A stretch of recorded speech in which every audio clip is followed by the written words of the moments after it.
Բարի երեկո, դուք դիտում եք բացհարթակ, այսօր իմ հյուրը Ղարաբաղ կոմիտեի հիմնադիր անդամ, պաշտպան Հայրենիաց հասարակական կազմակերպության նախագահ Գագիկ Սաֆարյանն է, բարև ձեզ պարոն Սաֆարյան։ Բարև ձեզ։ Եվ այսպես, զրույցի սկզբում անդրադառնանք հունիսի 7-ին Հայաստանում տեղի ունեցած ազգային ժողովի ընտրություններին, գոհացուցիչ եք համարում արդյոք դուք ընտրության արդյունքը, հաշվի առնելով, որ կան ուժեր, որոնք այս պահին արդեն իսկ դիմել են սահմանադրական դատարան, դրան զուգահեռ նաև իշխող քաղաքացիական պայմանագիրն էլ ակնկալում էր սահմանադրական մեծամասնություն ունենալ, սակայն տեսանք, որ ընտրության արդյունքը ինչպիսին եղավ։ Ինչ խոսք գոհացուցիչ եմ համարում այն, որ քաղաքացիական պայմանագիր կուսակցությունը ձայների մեծամասնությամբ կկազմի կառավարություն եւ նաեւ մնացած խնդիրներում կունենա առաջնային մանդատ, գալով նրան, որ սահմանադրական մեծամասնության կամ դրան հաջորդած բացարձակ մեծամասնության առումով քաղաքացիական պայմանագիրը չի կարողացել հասնել նման հաջողության, դա ունի մոտորումների լուրջ խնդիրներ, տեղեկ է տալիս լուրջ մոտորումների, իսկ ընդդիմության պարագայում ես կարծում եմ, որ ընդդիմությունը օգտագործեց առավելագույնը թույլատրելի եւ անթույլատրելի բոլոր մեթոդներով, շանտաժի, բարոյական եւ անբարոյական բոլոր ճանապարհներով։ Օրինակ, պարոն Սաֆարյան։ Օրինակ, թիվ 1 խնդիրը դա նենգասպառնալիքներն էր, շանտաժը, կաշառքը եւ այն ցեղ շպրտելը եւ վարքաբեկիչ գործողությունները նաեւ եթերից իշխող քաղաքական կառավարող քաղաքական ուժի եւ հատկապես նրա ղեկավարի դեմ, որը կարծեք թե մասամբ նրանց հաջողվում էր մոլորյալ բնակչությանը որոշակի ընտրազանգվածի քաշել իր կողմը, հատկապես կաշառքի միջոցով։ Ես առաջ գնալով պիտի ասեմ, որ աշխարհում էլ կան այդպիսի հնարքներ, ստանդներ։ Այդ կուլպրիտները Միացյալ Նահանգներում էլ են կիրառվում։ Օրինակ Նյու Յորքում կա դեմոկրատական կուսակցության մի ճյուղ, որը կոչվում է գրասենյակ, որը կոչվում է Թամանի, որը աչքի է ընկնում եւ նենգասպառնալիքներով, եւ կաշառքով, եւ մարդկանց վարքաբեկելով, ընդհանուր մինչեւ առևանգումներով։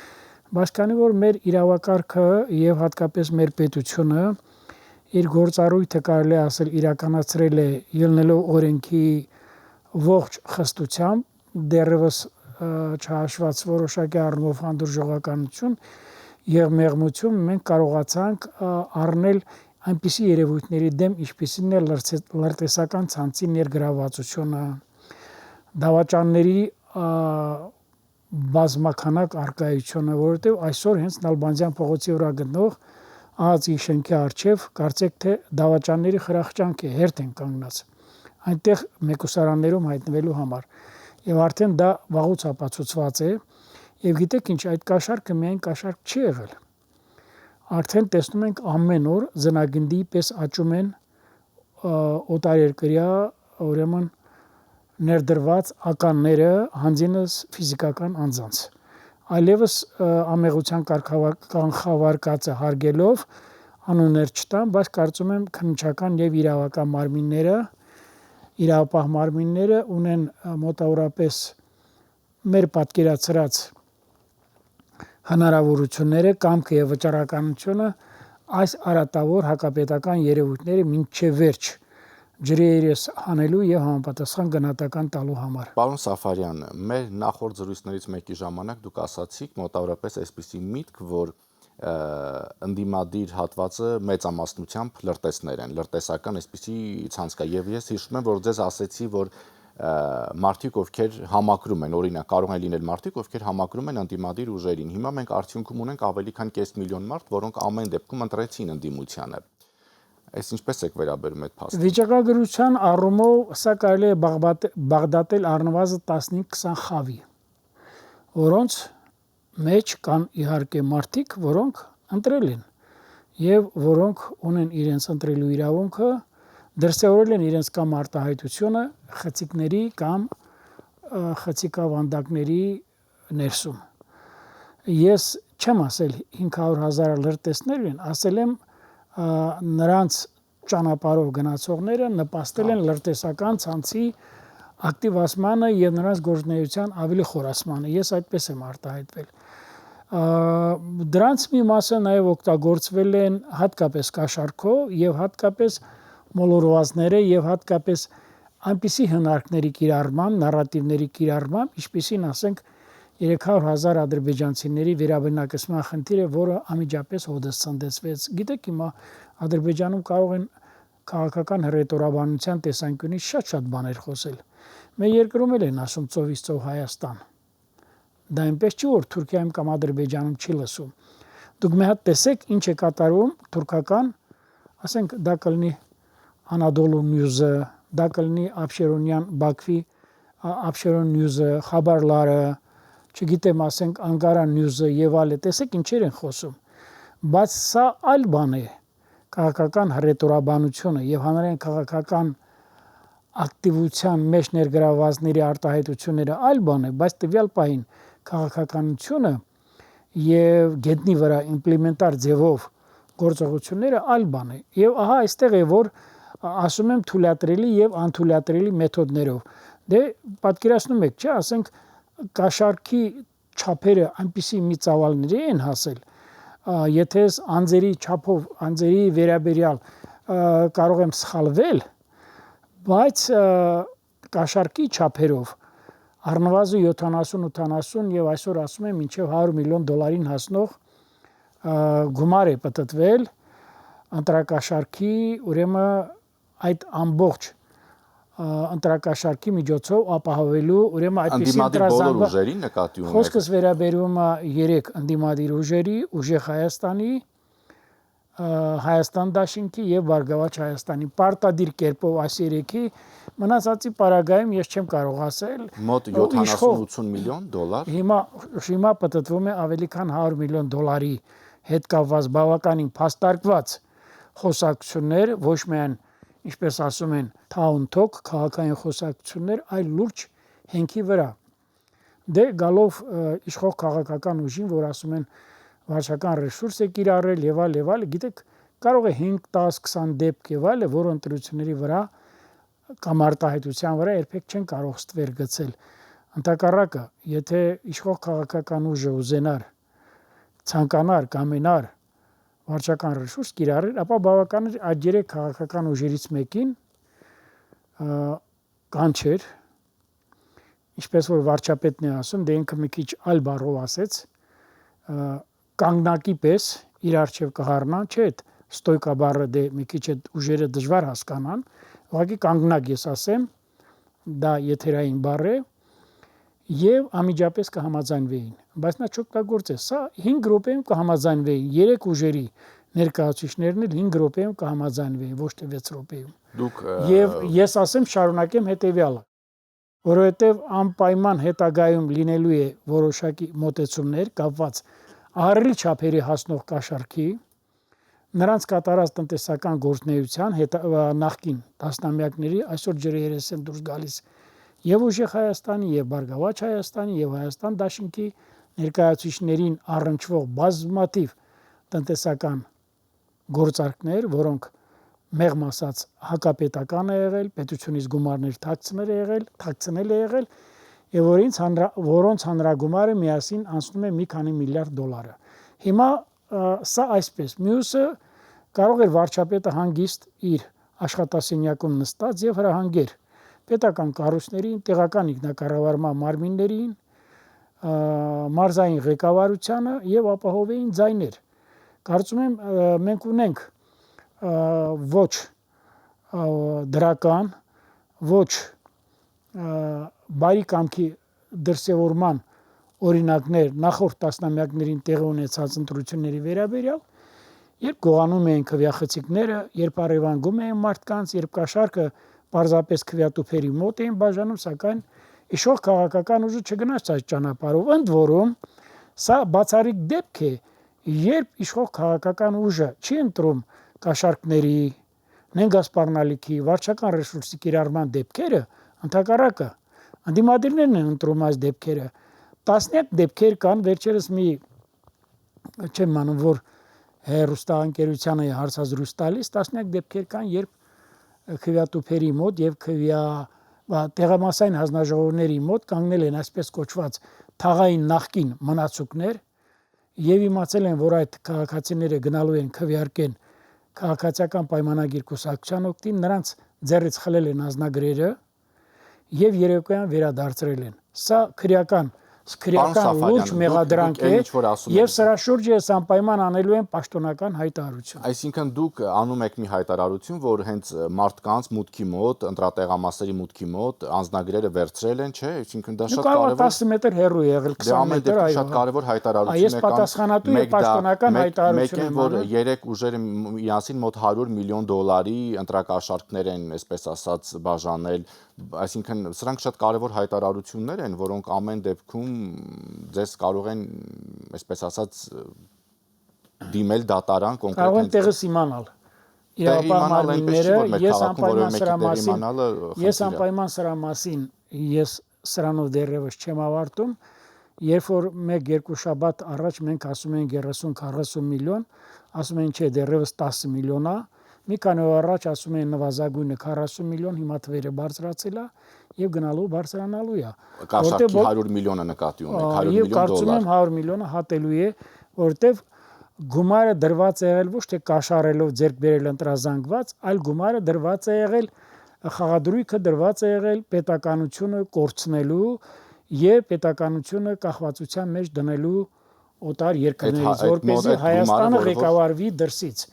Այո, դա այդպես է եղել։ Դուք նաև մի միտք էլ ասացիք, որ եթե Հայաստանի կառավարությունը, Հայաստանի վարչապետը առաջարկեր, այդ ստոյկա բառի հետ կապված երբ ասեցիք։ Ես կանգնակ եմ ասում, հա։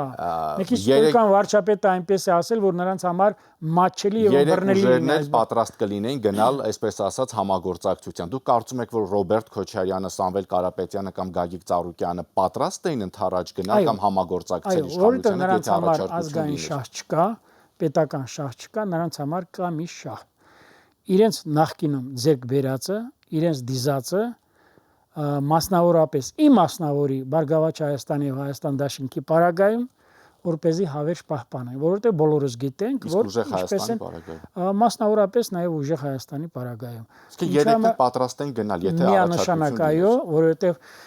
ցանկացած նման առաջարկ կառավարության ղեկավարի կողմից ոտնկայս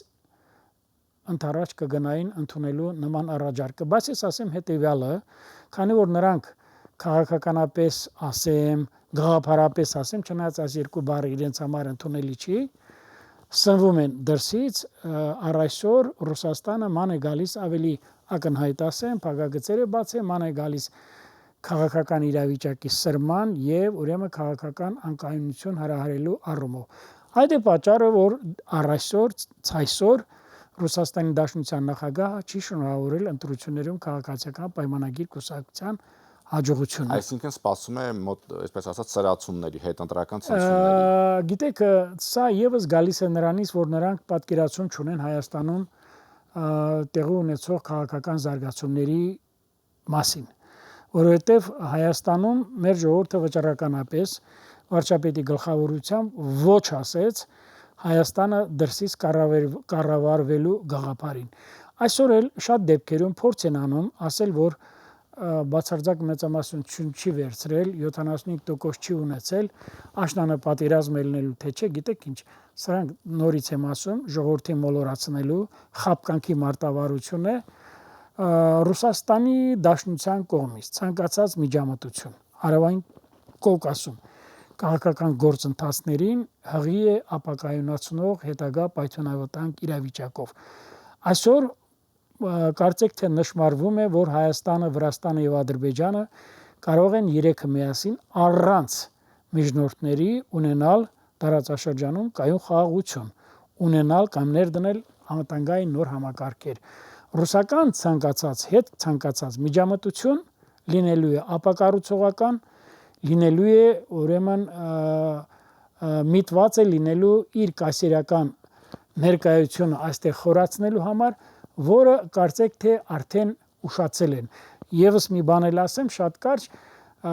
նոյեմբերի 9-ի փաստաթղթի 9-րդ կետով, երբ որ Սյունիքով պիտի լիներ տարանցիկ ճանապարհ Ռուսաստանի ԱԴՑ-ի սահմանապահ զորքերի վերահսկողության ներքո դա ոչ այլ ինչ կլներ, քան հետագայում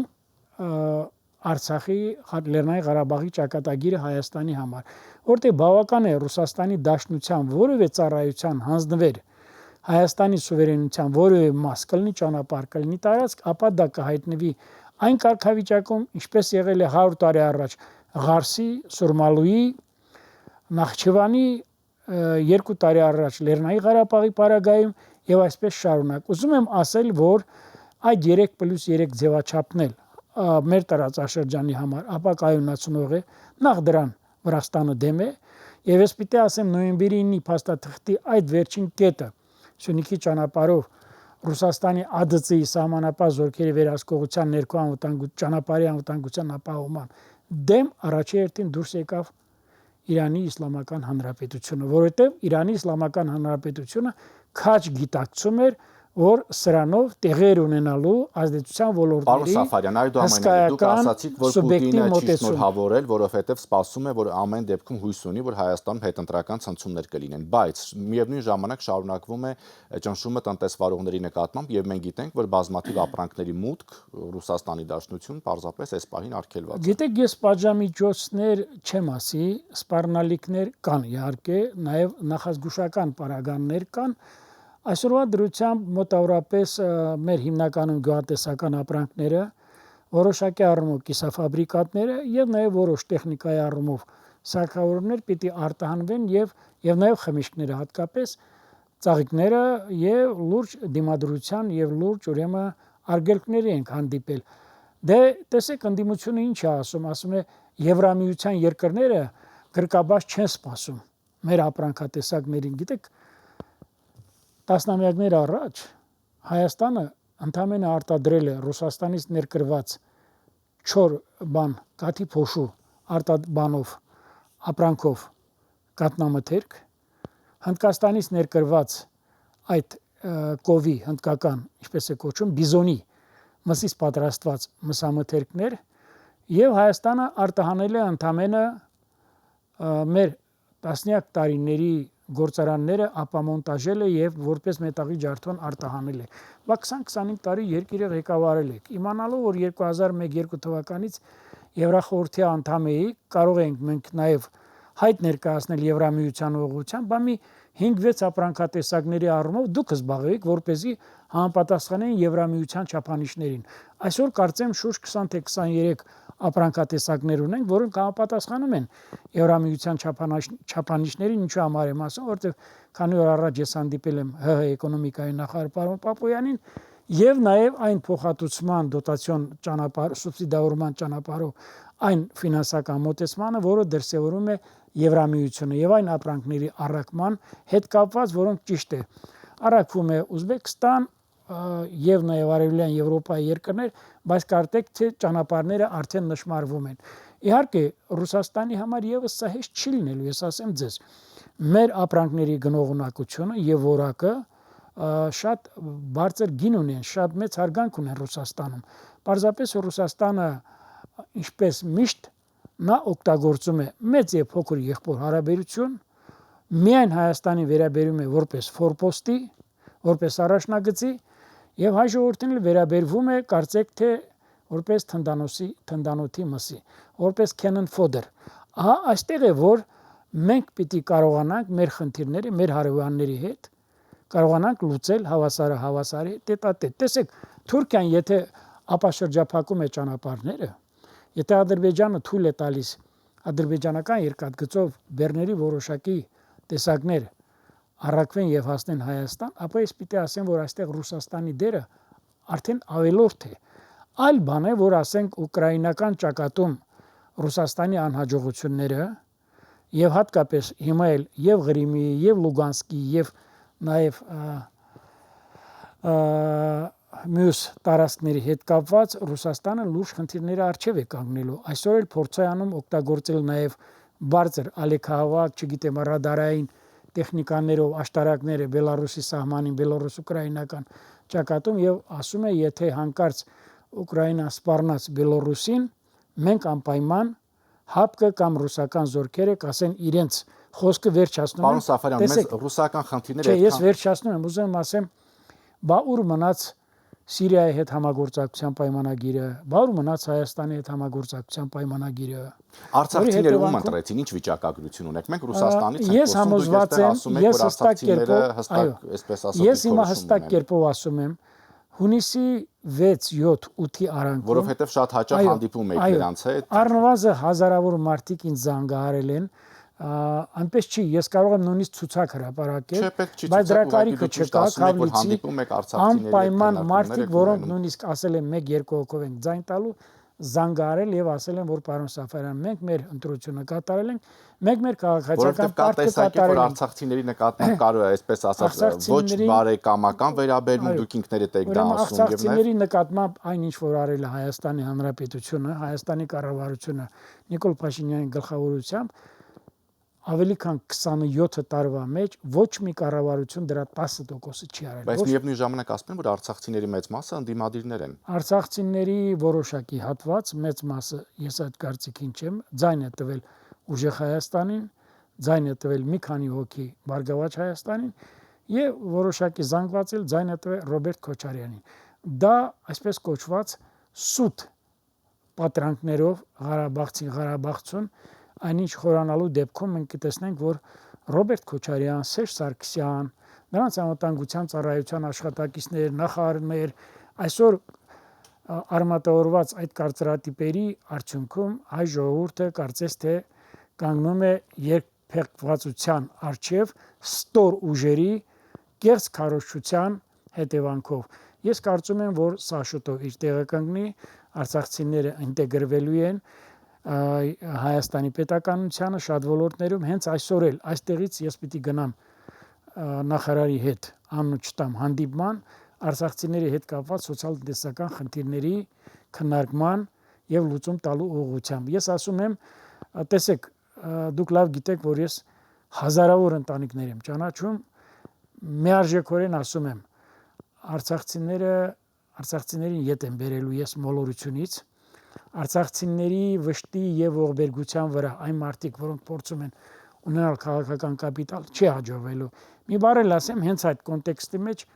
քանի Ռոբերտ Քոչարյանը կա Հայաստանի քաղաքական կյանքում, ճակերտավոր, ես դա չեմ համարում քաղաքական կյանք, որտեղ նրա դարը վաղուց անցած է, Հայաստանի Հանրապետությունում փորձ են անելու եւ արտաքին ուժերը եւ ինչու՞ չէ նաեւ ներքին ապակայունացնող ուժերը փորձ են անելու Հայաստանը միշտ պահել անկայունության վիճակում, փորձ են անելու։ Այլ բան է, որ մեր պետությունը իզորու է եւ մեր գործառույթ իրականացնող իրավապահ մարմինները դա թույլ չեն տալու։ Գիտեք, շատ բաներ մենք կարող ենք ասել հիմա, ուզում են ստեղծեն լավ, ասենք թե այդ երեք ուժերը գային իշխանության, ինչ պիտի անեին։ Մենք մոռացել ենք ինչ եղել մեր երկրում։ Մենք տեսել ենք, որ մշակույթի նախարարը զենքով էր գնում գործի։ Զենքով։ Պետությունից ստացած զենքով, գիտեք, մեկը կա։ Մինչ հիմա կարծեմ նույնիսկ մարմինն էլ ակաժներն էլ նորմալ չէր։ Հովիկ Հովեյանը, հիշում եք, բանի հետ կապված, էլեկտրականության վարպետի հետ կապված զենք անեց գլխին դրեց։ Ռադիոկոմիտեի նախագահ Սամվել Գեմորքյանը հերոստապետկոմի զենքը դնում էր կոլեգիայի նիստեր անցկացնում։ Երևան քաղաքում առնվազն 25 տարի տարածված է եղել կանիբալիզմը, մարդակերությունը, մարդագողությունը, հաշիվները ինչպես էին մաքրում, մարդկանց ինչպես էին գողանում, չգիտեմ, մարդավորսությունը, դուք մոռացել եք ինչ է կատարվել։ Դե ամեն դեպքում արդյունքը ունենք այն, ինչ ունենք։ Ես դա ասում եմ, որովհետև արդեն մենք ունենք հետ չնահանջելու ճանապարհ, անընդհատ առաջ նայելու։ Մեկ նախադասություն եմ ասում։ Եվ մեկ նախադասություն եմ ասում։ Դուք գիտեք, որ Բարգավաճ Հայաստան պրոջեկտը Ռոբերտ Քոչարյանի պրոջեկտն էր, որպեսզի 2007 թվականին ի հակակշիռ հանրապետական կուսակցության ունենալ քաղաքական ուժ, եւ որպեսզի 2005 թվականին եւ 6 թվականին որպեսզի կարողանան ապացուցել, որ պետությունը սուբսիդավորում է երկու ցեմենտի գործարանների, Հրազդան ցեմենտին եւ Արադ ցեմենտին, բոլորս գիտենք դրանց սեփականատերերը ովքեր էին, նրանց փոխանցեց շուրջ 10 միլիարդական դրամ։ Ինչու համար։ Քանի որ նրանք վաճառում էին ցեմենտը եւ կանխիկ էին վաճառում, մուտք չէին անում բյուջե։ Ստիված պետությունը նրանց տվեց դոտացիա, որպեսզի եւ ընտրությունների քարոշչության ծախսերը ծածկեն եւ գումարը մտցնեն բյուջե, հարկեր տան, իսկ այդ գումարները լրիվ գնում էր ձախ ճանապարհով։ Ահա սա է եղել մեր պետությունը։ Ես չեմ ուզում այլևս շարունակեմ։ Այո, հենց այդպես։ Հիմա խոսքը գնում է նրան, որ մեր երկիրը մեկը միշտ ոչ է ասել նախկինին, մեր երկիրը ընտրել է թրիպի ճանապարհը։ Այ երբ որ ուժերը փորձում են ուրեմն ծաղրանքով վերաբերվել շատ դեպքերում ասել թրիպի վրա պիտի լինի, պատկերացնում եք երաշխիք հանձինս Չինաստանի եւ Ռուսաստանի, հիմա շուտով թրիպը մեկ բառ, որովհետեւ արդեն ավարտվում։ Հիմա թրիպը իմպլեմենտացվելու է, արկա է արդեն արհեստական բանականության ոլորտում 5 միլիարդ դոլարի պայմանագրի նախաշեմը շուտով ստորագրվելու է եւ ես կարծում եմ, որ ընտրությունների արդյունքներից ավելի շատ պիտի մնա գոհ մնա ընդդիմությունը, սակայն ասում եմ այս կաշառքի խարանը, կաշառքի եւ անբարոյականության խարանը, եթե մանդատները վերցնելու դեպքում միշտ մնալու է այդ երկու ուժերի ճակատին։ Շնորհակալություն, հիշեցնեմ իմ հյուրը Ղարաբաղ կոմիտեի հիմնադիր անդամ, պաշտպան Հայրենյաց հասարակական կազմակերպության նախագահ Գագիկ Սաֆարյանն է, շնորհակալություն ուշադրության համար, հաջողություն։